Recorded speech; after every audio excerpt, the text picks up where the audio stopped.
Kiwi stroke is fun because it almost goes so fast that your brain can't keep track of it. It feels kind of daring and risky a little bit, but of course it's perfectly safe. But it feels like you're really breaking some speed limits when you do Kiwi. So what we're going to do with this exercise, I'm going to put my bow down and I'm going to allow my arm to hang off of that stick, and you'll see the evidence of whether I'm hanging by whether that gap closes between the stick and the hair. So I'm going to hang off of that bow. I can start in the middle actually. I think I'll start in the middle.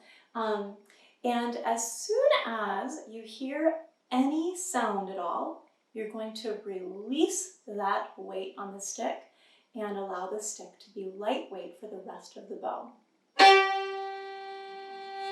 So you can hear there's a burst of sound at the beginning, and then two smooth bows following that. Now there's also a bit of a burst of speed at the beginning, and that's necessary since I'm so heavy with my arm. If I don't have that burst of speed, here's what I get. So I'm going to have a hanging arm and a burst of speed and release both of those things as soon as I hear that initial attack.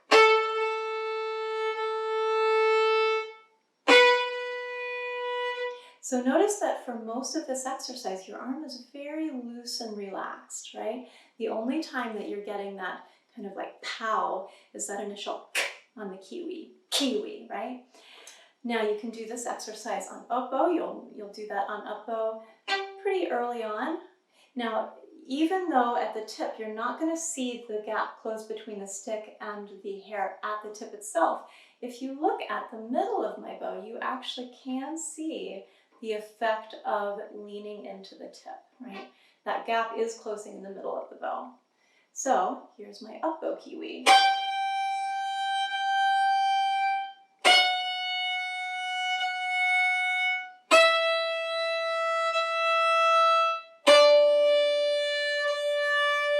And this technique is called an accent, and it is preparing me to play fiddle pieces like the ones that we will be getting in, well, we get one in book 2. You